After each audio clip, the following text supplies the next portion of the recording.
नमस्कार दोस्तों, स्वागत है फिर से हमारे इस चैनल कृपा महादेव टिप्स पर। अगर आप भी अपनी लाइफ में कुछ सीखने की चाह रखते हैं तो हमारे इस चैनल को सब्सक्राइब करें।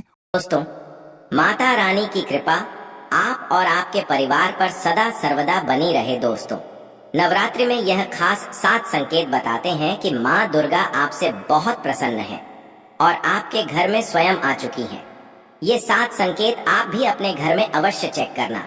नवरात्रि के पूरे 9 दिन देवी माँ को प्रसन्न करने का सबसे अच्छा समय माना जाता है। इस समय की गई आराधना और पूजा पाठ का फल बहुत ही जल्दी प्राप्त होता है। नवरात्रि में माँ दुर्गा चैतन्य होती है, इसीलिए इन दिनों में की गई सच्ची भक्ति का परिणाम माता दुर्गा हमें तुरंत दिखा देती है। इस समय गलत काम करने से चैतन्य होने के कारण माता रानी हमें, यदि हम बुरा करें तो बुरा परिणाम भी तत्काल दिखाती है, हमें दंडित भी करती है। नवरात्रि के पूरे 9 दिन हमें पूर्ण रूप से सात्विक विचार से रहना चाहिए। हमें 9 दिनों तक कपट, छल, ईर्ष्या और द्वेष का परित्याग कर देना चाहिए। माँ दुर्गा जिस घर में आती है उस घर को पंडितों से भी ज्यादा पवित्र एवं शुद्ध कर देती है। वहाँ रहने वाले सभी लोगों की बुद्धि भक्तिमय हो जाती है और घर एकदम शांत रहता है, आनंद लगने लगता है। तो आप भी अपने घर में चेक करना। ये यदि 7 में से कोई भी संकेत आपको मिलने लगे तो समझ जाना माता रानी आपके घर में आ चुकी है। तो आइए जानते हैं कुछ संकेतों के बारे में। संकेत बताने से पहले अभी तक वीडियो को लाइक नहीं किया है तो वीडियो को लाइक कर चैनल को सब्सक्राइब अवश्य कर लेना। सर्वप्रथम मैं आप लोगों को नव दुर्गा के 9 स्वरूप एवं उनकी महिमा को बताऊंगा। इसके पश्चात मैं आप लोगों को संकेतों के बारे में बताऊंगा, कैसे और कौन से 7 संकेत है जिससे आप पता कर सकते हैं कि माता रानी अब आपके घर में आ चुकी है। यदि आज के वीडियो मिस कर दी तो सारी जिंदगी पछताना पड़ेगा, क्योंकि इस समय माता रानी हमारे घर में आ जाती है, किंतु कुछ गलतियों के कारण हम माता रानी को जान नहीं पाते। यही सबसे बड़ी हमारी मूर्खता है। तो वीडियो को ध्यान से देखना। माता रानी के 9 स्वरूप कहे गए हैं। इनकी पूजा करने से हमें अलग अलग फल की प्राप्ति होती है। ये जानकारी सबसे पहले जानते हैं, क्योंकि आप में से अधिकतर लोग वीडियो को देख रहे हैं वह नव दुर्गा माता की पूजा करते हैं, किंतु उनके जो 9 स्वरूप हैं उनकी पूजा करने से कौन से फल की प्राप्ति होती है उनके बारे में उन्हें पता नहीं होता। ये सारी जानकारी विस्तार से बताऊंगा। आप माता रानी के सच्चे भक्त हैं तो वीडियो को पूरा अवश्य देखना, क्योंकि अधूरा ज्ञान सदैव खतरनाक साबित होता है। ध्यान से देखना और कमेंट बॉक्स में जय माता दी अवश्य लिखना। नवरात्रि के प्रथम दिन हम देवी माँ शैलपुत्री की पूजा करते हैं। नवरात्रि में जो माता का प्रथम रूप है वह है शैलपुत्री। तो शैलपुत्री के लिए बोला जाता है ये पर्वतराज हिमालय के घर में पुत्री के रूप में उत्पन्न हुई थी, इसलिए इनका नाम शैलपुत्री पड़ा है। नवरात्रि के हम माता शैलपुत्री की उपासना करते हैं। वृषभ में माता शैलपुत्री स्थित रहती है। वृषभ इनका वाहन है। यह अपने हाथों में खड्ग, चक्र, गदा, धनुष, बाण और श्रम को धाड़ करके संपूर्ण आभूषणों से विभूषित होती है। मेलमणि के समान क्रांति युक्त 10 भुजा माता की है, 10 चरण वाली है। इनके दाहिने हाथ में त्रिशूल और बाएं हाथ में कमल पुष्प सुशोभित है। देवी पुत्री शक्ति दृढ़ता आधार पर स्थिरता का है। माता की उपासना करने से जीवन में स्थिरता आती है। तो यदि आप भी माता शैलपुत्री को प्रसन्न करना चाहते हैं तो आपके जीवन में स्थिरता आएगी। माता शैलपुत्री का जो बीज मंत्र है वो है ओम चंद शैलपुत्री देवी नमक। नवरात्रि के दिन हम माता ब्रह्मचारिणी की पूजा करते ही देवी ब्रह्मचारिणी की आराधना करने से कई प्रकार के मनोरथ की पूर्ति होती है। देवी ब्रह्मचारिणी इनका नाम क्यों पड़ा यह भी जान लेते हैं। तो भगवान शिव से विवाह करने के लिए प्रतिज्ञा। देवी माता पार्वती ने कठोर ब्रह्मचारी का पालन किया। ब्रह्म का अर्थ होता है तपस्या और आचरण, उसका अर्थ होता है आचरण करने वाली। तो इस प्रकार ब्रह्मचारिणी का अर्थ हुआ और आचरण करने वाली। तो माता रानी ने कठोर तपस्या की। भगवान शंकर को प्राप्त करने के लिए इनके स्वरूप का सर्वप्रथम बखान जानते हैं। तो देवी ब्रह्मचारिणी के दाहिने हाथ में झप की माला है, बाएं हाथ में कमंडल है और ब्रह्म का स्वरूप है। देवी ब्रह्मचारिणी की उपासना करने से मनुष्य में तप, त्याग, वैराग्य, चार और संयम की वृद्धि है। माता की कृपा से ही सर्वत्र सिद्धि और विजय की प्राप्ति होती है। माता ब्रह्मचारिणी का मंत्र है, यह देवी सर्वभूतेषु ब्रह्मचरिणी रूपेण संस्थिता, नमस्तस्यै नमस्तस्यै नमस्तस्यै। नमो नमः नवरात्रि के तीसरे दिन माँ चंद्र घंटा की पूजा करते हैं। इस देवी के मस्तक पर घंटे के आकार का केंद्र बना हुआ है, इसलिए माता का नाम चंद्र घंटा पड़ा है। इनके जो चंद है ये भयंकर है। घंटे की ध्वनि से ये सभी दुष्ट व्यक्तियों का ना करती है, इसलिए माता का नाम चंद्र घंटा पड़ा है। इनके स्वरूप जान लेते हैं तो माँ के शरीर का रंग स्वर्ण के समान चमकीला है।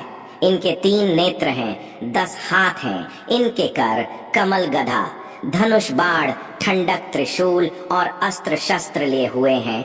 अग्नि जैसे बनने वाले हैं, ध्यान से तथा युद्ध में लड़ने के लिए अमुक रहती है। माँ की कृपा से साधक के समस्त पाप बाधा और जो परेशानियां आती हैं वे नष्ट हो जाती हैं। देवी की कृपा से जातक पराक्रमी और निर्भर होता है। यदि आप भी माँ चंद्र घंटा की पूजा करते हैं तो आपको निर्भयता की प्राप्ति होती है। देवी माँ चंद्र घंटा का मूल मंत्र है। चंद्र घंटा देवी नमो नामा नवरात्रि के चौथे दिन माँ कुष्मांडा की पूजा करते हैं। अब कुष्मांडा क्यों पड़ा है, नाम से भी सुन लीजिए। यह माता कुष्मांडा है क्योंकि माता ने ही सृष्टि का निर्माण किया है, इसलिए माता का नाम कुष्मांडा पड़ा है। माता रानी की 8 भुजाएं हैं और यहाँ 8 भुजाएं कई प्रकार की है। यहाँ 8 प्रकार की सिद्धि को अपने हाथों में प्रदान करने वाली कही गई है। इनका वाहन सिंह है और कुष्मांडा माता की आराधना करने से जातक के समस्त रोग और शोक जो होते हैं मिट जाते हैं। माता हमें अयोग, यश और बल तथा आरोग्य प्रदान करती है। माता का मूल मंत्र है कुष्मांडा शर्मिंदा, नवरात्रि के पंचम। माता इसका आनंद माता की पूजा करते हैं। शैलपुत्री ब्रह्मचारिणी बनकर तपस्या करने के पश्चात भगवान शिव से विवाह किया। अंतर स्कंद उनके पुत्र बने, अर्थात कार्तिकेय जो हैं उनके पुत्र बने, इसलिए माता स्कंद माता कहलाए। इस स्कंद भगवान को अपनी गोद में सदैव बैठे हुए माता रहती है, इसलिए इनका नाम स्कंद माता पड़ा है। और इन माता की उपासना करने से समस्त इच्छा की पूर्ति होती है और परम शांति की, परम सुख का अनुभव होता है। इनकी पूजा करने, आराधना करने से सभी प्रकार की वस्तु की प्राप्ति होती है, ऐश्वर्य मिलता है। यदि आप माँ की पूजा करते हैं तो ऐश्वर्य की प्राप्ति होती है, सभी प्रकार की सिद्धियों की प्राप्ति होती है। आइए जानते हैं माता का मूल बीज मंत्र। ओम देवी स्कंद माता नमः, ये माता का मूल बीज मंत्र है दोस्तों। इसके पश्चात नवरात्रि के 6ठे दिन देवी कात्यायनी की पूजा करते हैं। माँ दुर्गा के 6ठे रूप को माता कात्यायनी के नाम से जाना जाता है। आरसी कात्यायनी कठिन तपस्या से प्रसन्न होकर उनकी इच्छा अनुसार उनके यहाँ पुत्री के रूप में पैदा हुई थी। आरसी कात्यायन ने इनका पालन पोषण किया था, इसलिए माता का नाम कात्यायनी पड़ा है। माता की भक्ति जातक को अर्थ, धर्म, काम और मोक्ष चारों फल प्रदान करती है। साधक अलौकिक तेज और प्रभाव से युक्त हो जाता है। इनकी पूजा करने के पश्चात माता को जो मूल बीज मंत्र है वह इस प्रकार से है, ओम देवी कात्यायनी। इस मंत्र से जाप करके माता को प्रसन्न कर सकते हैं। नवरात्र की सप्तमी तिथि, नवरात्र के 7वें दिन माता कालरात्रि की पूजा करते हैं। जी हाँ, माता कालरात्रि की उपासना भय, रात्रि भय को दूर करने वाली, काम, क्रोध और शत्रु का नाश करने वाली है। इनकी पूजा करने से सभी पापों से मुक्ति, दुश्मनों का नाश और तेज बढ़ता है। माँ अपने भक्तों के सब प्रकार के कष्टों और भय से मुक्त कराती है। माता का जो बीज मंत्र है ह्रीं क्लीं चामुंडाय नमः, इस मंत्र का जाप करने से माता बहुत ही प्रसन्न होती है। या फिर ओम काली के नमः, इस मंत्र का जाप कर सकते हैं। दोस्तों, नवरात्रि की अष्टमी दिन नवरात्रि के जो अष्टम स्वरूप कही गई है माँ गौरी, माँ दुर्गा का जो अष्टमी स्वरूप है ये माँ गौरी है। हिमालय में तपस्या करते समय गौरी का शरीर धूल मिट्टी से ढककर मलिन हो गया था, जिसे भगवान शिव जी ने गंगा जल से धोकर के मल को बाहर निकाला, मलिन शरीर को गौरव प्रदान किया, इसलिए माता का नाम गौरी पड़ा है। और इनकी पूजा करने से क्या फल प्राप्त होता है, आइए जानते हैं। ये सभी देवियों की तुलना में सबसे जल्दी प्रसन्न होती है। और यदि आप जल्दी प्रसन्न करना चाहते हैं देवी दुर्गा के स्वरूप में किसी भी देवी की तुलना में, आप महागौरी की पूजा करना शुरू कर दीजिए। इनकी पूजा करने से ये प्रसन्न होती है। देवी का जो स्वरूप कहा गया है वो है सिद्धिदात्री माँ। दुर्गा जी का जो स्वरूप है वह है सिद्धिदात्री। यह सभी प्रकार की सिद्धि को देने वाली है, सिद्धि अर्थात मोक्ष को देने वाली। तो देवी माँ की पूजा पाठ करने से सभी प्रकार की सिद्धि की प्राप्ति होती है, सभी प्रकार की कामना की पूर्ति होती है।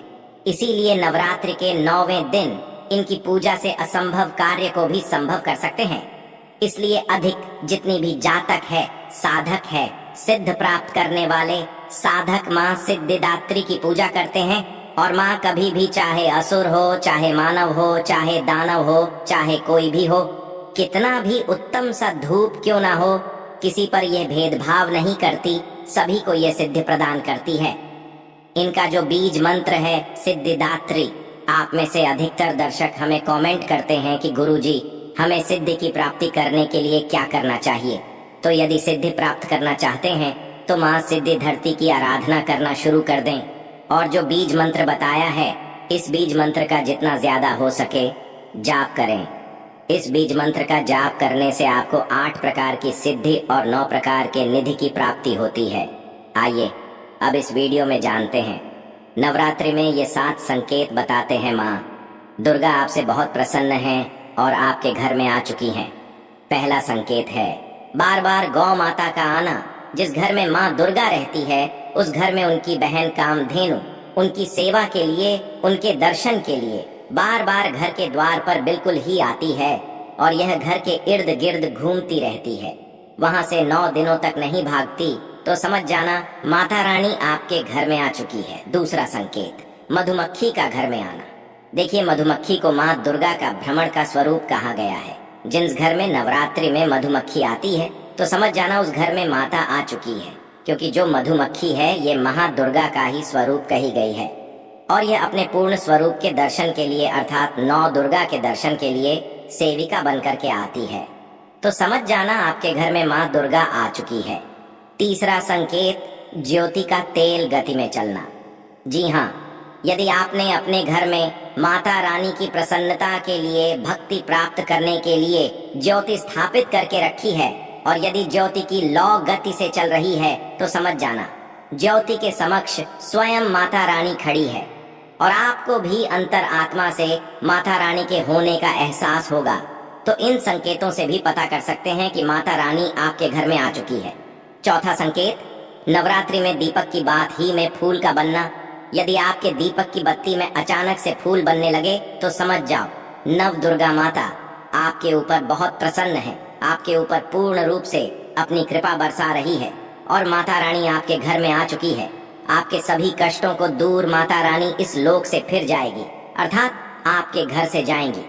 5वां संकेत बताते हैं बार बार घर में यदि काली चींटी निकलने लगे, यदि काली चींटी समूहबद्ध निकल रही है और रास्ता काटती है तो समझ जाना माता रानी आ चुकी है और आपके सभी प्रकार की इच्छा को पूर्ण करके जाएंगे। ये माता लक्ष्मी के होने का एहसास कराता है। अचानक घर में मनमोहक सुगंध आने लगे। यदि आपको अपने घर में अचानक से इतर जैसी कोई सुगंध आने लगे, ठंडी हवा चलने लगे तो समझ जाना माता रानी आ चुकी है और अपने होने का एहसास आपको करा रही है। तो इन संकेतों से भी पता कर सकते हैं कि माता रानी आपके घर में आ चुकी है। 7 अब संकेत फटे कपड़े पहने। यदि कोई याचक आ जाए तो समझ जाना माता रानी आपके द्वार पर याचक बंद करके आ चुकी है। नवरात्रि में कोई भी याचक आए तो खाली हाथ भूलकर भी मत जाने देना, क्योंकि स्वयं माता रानी परीक्षा लेने के लिए याचक बन करके आ जाती है। क्योंकि इस बार अपने भक्तों की परीक्षा लेने के लिए धरती पर स्वयं आते हैं और यह आपको समझना होगा। तो ये 7 संकेत बताते हैं कि माता रानी आपके घर में आ चुकी है और आपसे काफी प्रसन्न है। इनमें से आपको कौन सा संकेत मिला है हमें कमेंट सेक्शन में अवश्य बताएं और कमेंट बॉक्स में जय माता रानी अवश्य लिखें।